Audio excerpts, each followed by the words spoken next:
नमस्कार, आप सभी का स्वागत है एनकेपी प्रोडक्शन में। मैं हूं नीरज और चलिए आज आपको अपडेट करने जा रहे हैं वो है जनरल इन्फॉर्मेशन से रिलेटेड। वो किसके लिए? जो स्टूडेंट इस बार एडमिशन लिए हैं 2024 में एडमिशन लिए हैं, बीए हो, बीएससी और या बीकॉम हो, किसी भी सेक्शन में आपने एडमिशन लिया है, बॉयज सेक्शन की बात करें या गर्ल्स सेक्शन में, तो क्या है इन्फॉर्मेशन, किस तरह से आपको आगे क्लासेस करनी है और या क्या क्या डॉक्यूमेंट आपको अच्छे से संभाल के रखना है जो आगे आपको दिक्कत ना दे। तो चलिए मैं वीडियो को स्टार्ट करना चाहूँगा। उससे पहले मैं आपसे आग्रह करना चाहूँगा, जो मेरे चैनल पर पहली बार आए हैं, लाइक शेयर सब्सक्राइब कर लें, बगल के बेल आइकन को भी दबा लें ताकि हर तरह का अपडेट आपको टाइम टू टाइम मिलता रहे। नीचे डिस्क्रिप्शन में व्हाट्सअप का लिंक दिया हुआ है, आप उस पर भी जुड़ सकते हैं ताकि आपको जो है तुरंत वीडियो से पहले भी आपको नोटिस प्राप्त हो जाए।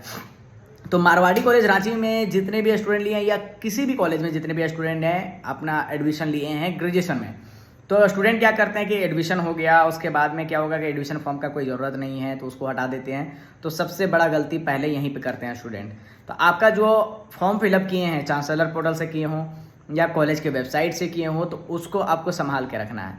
एक पेपर जेरोक्स आपको रखना है, जैसे कि आप कॉलेज में जमा कर दिए होंगे, लेकिन जेरोक्स आपको रखना है।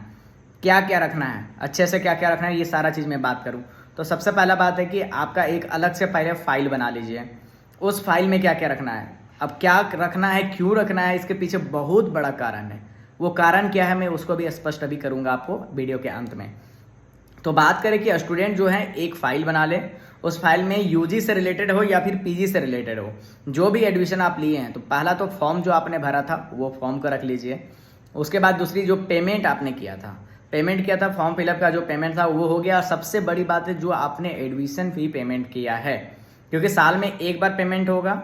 जो आपका यूजी में होंगे या जो पीजी में होंगे उनका साल में 2 बार, मतलब साल में सेमेस्टर 1 और सेमेस्टर 2 में होगा। लेकिन जो स्टूडेंट जो बीए बीएससी बीकॉम कर रहे हैं, वोकेशनल हो या नॉन वोकेशनल हो, उनका क्या है डायरेक्ट ईयरली बेसिस में लगता है।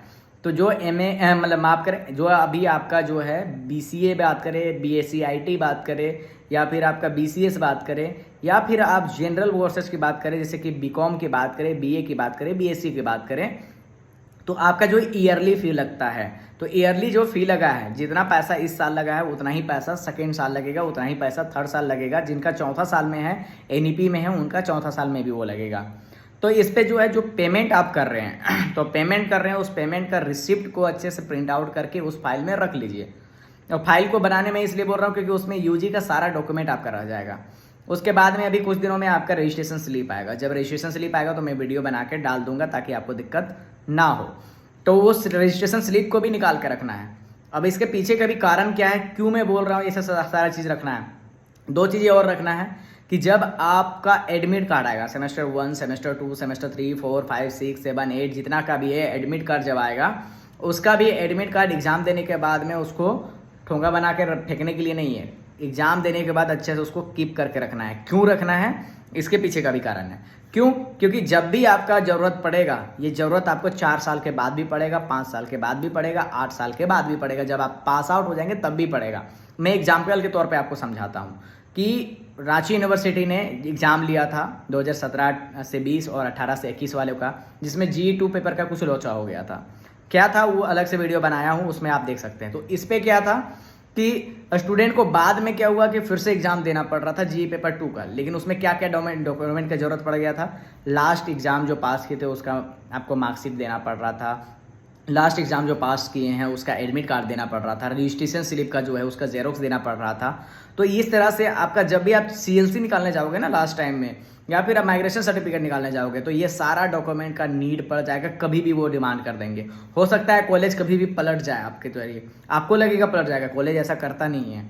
लेकिन मैं फिर भी बताऊंगा, अगर टेक्निकल इशू भी होता है उसके लिए क्या करें कि आप जो भी पेमेंट कर रहे हैं, या तो आप एग्ज़ाम फी पेमेंट कर रहे हैं, या तो फिर एडमिशन फी पेमेंट कर रहे हैं, या किसी भी चीज़ को लेकर के पेमेंट कर रहे हैं, या आप डाउनलोड कर रहे हैं, क्या एडमिट कार्ड डाउनलोड कर रहे हैं या मार्कशीट डाउनलोड कर रहे हैं, तो प्रिंट आउट करा के उस फाइल में अच्छे से रख लीजिए। आप जो अब ये क्यों रखने की बात है, क्योंकि ये बाद में भी काम आएगा। और अगर मान लीजिए आपका गुम हो जाता है, निकाल सकते हैं, मिल जाएगा, लेकिन फिर दौड़ना पड़ेगा, उसमें पैसा भी आपका इन्वेस्ट करना पड़ेगा। अब इसके बाद की बात करें, आईडी कार्ड सबसे बड़ी बात होती है। आईडी कार्ड आपको गुम नहीं करना है।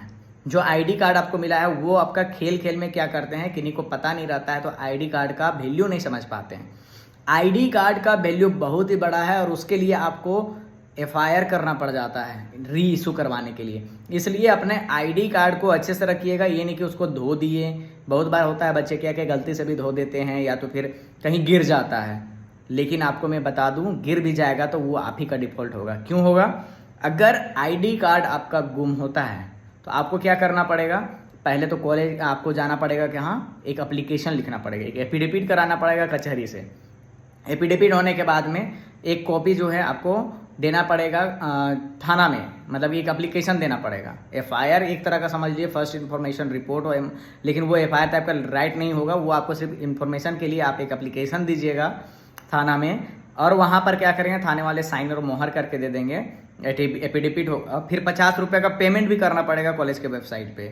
उसके बाद में वो सारा चीज़ देंगे तो डिपार्टमेंट में जा करके वहाँ पर आपको दोबारा से ID कार्ड मिल जाएगा, लेकिन ऊपर में क्या लिखा हुआ रहेगा, डुप्लीकेट ID कार्ड। एक तो डुप्लीकेट लिखा हुआ रहेगा, इतना दौड़ना पड़ेगा। उससे अच्छा अभी से सचेत हो जाइए। इसलिए मैं वीडियो पहले बना दे रहा हूँ कि ID कार्ड को भी लेकर के मजाक नहीं बनाएंगे, उसको अच्छे से संभाल कर रखना है। और ID कार्ड एक ही नहीं कि सेमेस्टर 6 पास हो गए या सेमेस्टर 8 पास हो गए तो ID कार्ड का जरूरत नहीं पड़ेगा, हटा देंगे, ऐसा गलती नहीं करेंगे। क्यों? क्योंकि आपका जब CLC अप्लाई करेंगे, जब माइग्रेशन अप्लाई करेंगे तो आपका ID कार्ड का जरूरत पड़ेगा नो ड्यूज क्लियर करने के लिए।